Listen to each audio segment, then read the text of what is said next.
नमस्कार बंधुगण 20 फेब्रुआरी 2024 एकादशी तिथि दिन पास कर दियंतु दुईटी इलायचीर प्राचीन कालर महा उपाय। भगवान विष्णु और माता लक्ष्मी को आशीर्वाद रु ना केवल आपण जीवन में हम धनर वर्षा एवं ही गोटे दिन उपाय रु आपणकर सबु मनोकामना हम पूर्ण खुशी रे भरी जीव आपण घर आपण होइजिबे करोड़पति। गोटे वर्षे 24 एकादशी पड़ी थाए किंतु एमानक ठारू सबुठारू विशेष और खास महत्व जदि कौन सी एकादशी तिथि को मना जाए तो ताहाला ही एकादशी तिथि को मना जाए थाए। शास्त्र अनुसार एकादशी तिथि दिन व्रत रखिले जड़े व्यक्ति पाई स्वर्गर द्वार खोली जाए थाए। जड़े व्यक्ति को भगवान विष्णुंकर साक्षात आशीर्वाद और वरदान मिली थाए एवं गोटे व्यक्तिर जीवन में सबु कष्ट मूलरू शेष हो जाए। बंधुगण शास्त्र रे वेद पुराण रे लेखा अछि एकादशी तिथि दिन माँ लक्ष्मी बहुत बेसी प्रसन्न मुद्रारे रही थांती। एथिपाई एही दिन जदि माँ लक्ष्मींकर ठीक भावरे एवं ठीक विधि विधान सहित पूजा पाठ करा जाए तो गोटे व्यक्तिर जीवन में धनर वर्षा अवश्य होता है। जया एकादशी तिथि दिन भगवान विष्णुंकर आशीर्वाद प्राप्त करिया पई एवं पाइबा पई सबुठारु उत्तम दिन माना जाइथाए।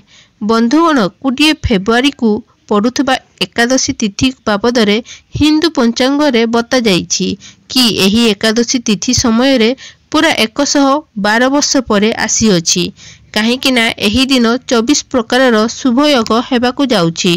बंधुगण जेमिति भी ऋषि मुनि ऋषि अछंती साधु संत अछंती समस्ते एही जया एकादशी तिथि को अपेक्षा करिथांती।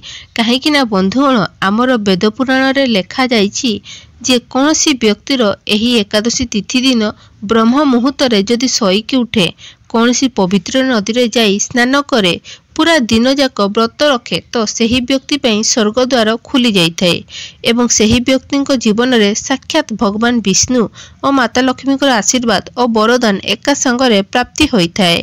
किंतु बंधुगण जदि आपण जया एकादशी तिथि दिन ब्रह्म मुहूर्त रे शोइकी उठी पारुनाहांती कौनसी पवित्र नदी रे जाइकी स्नान करि पारुनाहांती जदि कौनसी कारणरू आपण व्रत रखि पारिले नाही किंतु जदि एही दिन तंत्रशास्त्र अनुसार दुईटी इलायचीर उपाय सही मुहूर्त रे ठीक विधि विधान सहित सही प्रकार करिदेबे जेमिति आज एही वीडियो रे आमे आपनकु बताइबाकु जाउछु। तो बंधुगण भगवान विष्णुंकर आशीर्वाद रु सबुबले आपनकर भाग्य आपनकर साथ देबो। कहीं बंधुगण जड़े व्यक्तिर जीवन में राहु केतु भाग्यर नियंत्रण भगवान विष्णु को हाथ में रही थाए। यही उपायटी कर सारा परे माँ लक्ष्मींकर कृपारू आपंक जीवन में हम धनर वर्षा आपंक जीवन में धन आसबार सबु रास्ता खोलीजिव। आपंक जीवन में जो धन आसब से धन वृद्धि हेब एवं आसुथिबा समय रे आपंकर धन संबंधी कौन प्रकार असुविधा को सामना करिया को पड़िबो नाही। बंधुगण आप माने भाबुथिबे जे इलायचीर एही उपायटी को करिले आपण कोन भगवान विष्णुंकर और माँ लक्ष्मींकर आशीर्वाद प्राप्त करि परिबे। बंधुगण इलायची होउची शुक्र ग्रहर कारक मना जाइथाए। शुक्र ग्रह थाए ताहा धन ग्रहर मना जाइथाए एवं शुक्र ग्रह नियंत्रण माँ लक्ष्मी को हाथ में रही थाए। एथिपई वेद पुराण रे लेखा जाइछि कि माँ लक्ष्मींकर पूजा रे जदि इलायचीर प्रयोग करा जाए तो सही पूजा बहुत शीघ्र ही सिद्धि होइथाए एवं इलायची भगवान विष्णुंकर दिव्य शक्तिर वास होइथाए। बंधुगण जदि आपण जया एकादशी तिथि दिन खाली दुईटी इलायचीर सही बा ठीक समय रे ठीक विधि विधान सहित करिदेबे तो बंधुगण साक्षात आपण को भगवान विष्णु और माँ लक्ष्मींकर आशीर्वाद गोटे दिनर उपाय मिल जिवो एवं आपण आपनक परिवार जीवन में एक चमत्कारी और सकारात्मक बदल आसीबो। एथिपाई बंधुगण एही वीडियो को शेष पर्यंत निहाती देखिबे जदि आपण चाहुचंदी भगवान विष्णु और माँ लक्ष्मींकर आशीर्वाद सबुबले आपनको ऊपर रहू एवं आपनको परिवार ऊपर रही थाउ। भगवान विष्णु को आशीर्वाद आपनकर भाग्य प्रबल होइजिवो एवं माँ लक्ष्मी को कृपारू एही वर्ष रे आपनको करोड़पति हेबाकु जाउछंती। तो बंधुगण पूरा श्रद्धार सहित एवं पूरा विश्वास सहित यही वीडियो को लाइक करदेवे और जेतिकी लोक मानक पाखकु यही वीडियोटी सेतिकी लोक पाखकु पहुँचाई देबे जहा द्वारा लोक मानकर भल हबो बंधुगण भागवत गीतार लेखाଯାଇଛି जदि आपण लोकमानंकर भल करिवे तो देवी देवतांकर आशीर्वाद सबुबले आपनको ऊपर रहिबो। तो बंधुगण एही वीडियो को लाइक करदेबे एवं आम चैनल को निहाती सब्सक्राइब करिवे। बंधुगण सबुठारु प्रथम उपायटी जहाँ आमे आपनकु बतैबाकू जाउछु ताहा होला धन प्राप्तिर महा उपाय। बंधुगण धरा जाऊ आपनको जीवन रे धन आसे तो सही धन रुहे नहीं आपनको पाखरे आपण बहुत परिश्रम करूछंती किंतु आपनको ताहा फल किछि मिलु नाही। तो बंधुगण एहार मुख्य कारण हैला आमर शास्त्र अनुसार मना जाई थाए आपनकर शुक्र ग्रह बहुत कमजोर होई थाए। शुक्र ग्रह धनर और संबंधीय ग्रह मना जाई थाए। यदि आपण चाहुछंती आपनको शुक्र ग्रह सबुबले आपनकर साथ दौ माँ लक्ष्मीकर आशीर्वाद सबुबले आपनको ऊपर रहू तो बंधुगण बास आपनकू एहा करिदेबे। एही जया एकादशी तिथि दिन संध्या समय रे भल भाव स्नान करिवे और लाली कपड़ा पिंधिबे। लाली रंगर कपड़ा काहेकि पिंधिबे ना लाली रंग कपड़ा माँ लक्ष्मीकर पूजा रे पिंधिले सेही पूजा बहुत शीघ्र सिद्धि होई थाए। आपण कौनसी प्रकार गोटे डबा नेबे सही डबारे आपण हलदी भर्ती करिवे काहेकि ना हलदी शुभ गुणर प्रतीक अटे और दुईटी इलायची नेबे आपनको घरर पूजा घर को जिबे ठारे माँ लक्ष्मीकर फोटो बा मूर्ति सामने गोटे घीयर दीप जलाइबे। आपनको सही हलदी डबा को और दुईटी इलायची आपनको तरे धरिबे। माँ लक्ष्मीकर बीज मंत्र 11 थर जप करिवे। मंत्रटी हैला ओं महालक्ष्मी नमः। यह मंत्रटी को 11 थर जप करिवे।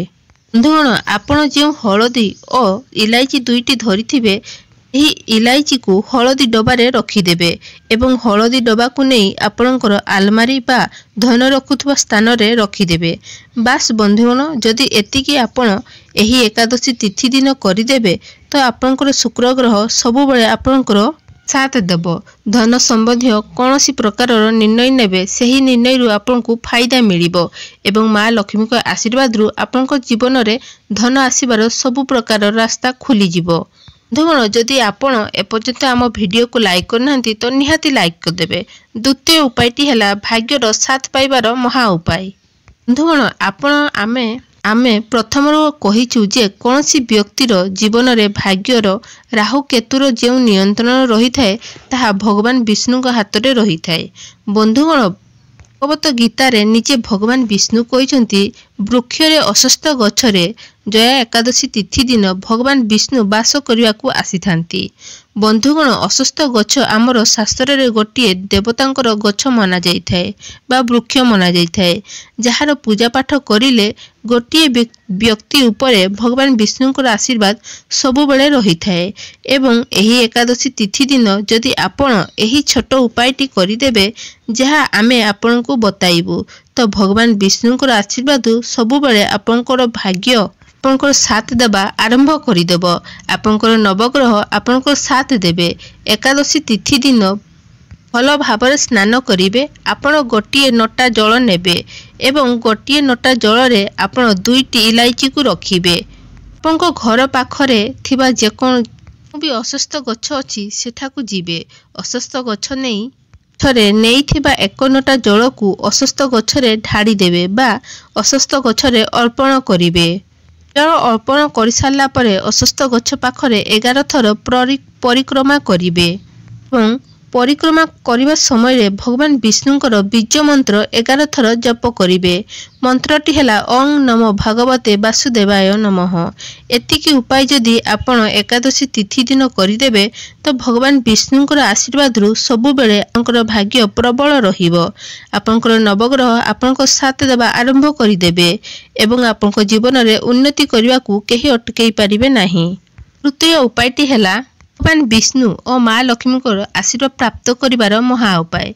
बंधुगण जदि आपण चाहुचंती एही एकादशी तिथि दिन पूरा माँ लक्ष्मी और भगवान विष्णु को आशीर्वाद आपनको उपरे एवं आपनको परिवार उपरे रही थाउ आपनको घरर उन्नति हो तो बंधुगण गोटे गाई रे 33 कोटी देवी देवता वास करिथांती। भगवान श्रीकृष्ण भगवान विष्णुकर अवतार रखिथिले। से सबुठारु बड़ गोसेवक थिले। गाईर गोबर माँ लक्ष्मींकर वास होइथाए। ଏହି ଏକାଦଶୀ ତିଥି ଦିନ ଆପଣଙ୍କ ଘରେ 11ଟି ରୁଟି ବନାଇବେ। ସବୁ ରୁଟି ଉପରେ ଗୋଟିଏ ଗୋଟିଏ ଇଲାଇଚି ରଖିଦେବେ ଓ କୌଣସି ଗାଈକୁ ଖୁଆଇ ଦେବେ। ବାସ୍ ଏତିକି କରିଦେବେ ଯଦି ବନ୍ଧୁଗଣ ଭଗବାନ ବିଷ୍ଣୁ ଓ ମା ଲକ୍ଷ୍ମୀଙ୍କର ସାକ୍ଷାତ ଆପଣଙ୍କୁ ସେହି ଆଶୀର୍ବାଦ ଓ ବରଦାନ ମିଳିବ, ଯାହାଫଳରେ ଆପଣଙ୍କ ଜୀବନର ସବୁ କଷ୍ଟ ମୂଳରୁ ନଷ୍ଟ ହୋଇଯିବ ଏବଂ ଆପଣଙ୍କ ଜୀବନରେ ଚମତ୍କାରୀ ଓ ସକାରାତ୍ମକ ବଦଳ ଆସିବ। ଆପଣଙ୍କ ଘରର ଉନ୍ନତି ହେବ ଏବଂ ଆସୁଥିବା ସମୟରେ ଆପଣଙ୍କର କଲ୍ୟାଣକାରୀ ହେବ। ତ ବନ୍ଧୁଗଣ ଏହି ଉପାୟଟିକୁ ଏହି ଏକାଦଶୀ ତିଥିରେ ନିହାତି କରିଦେବେ।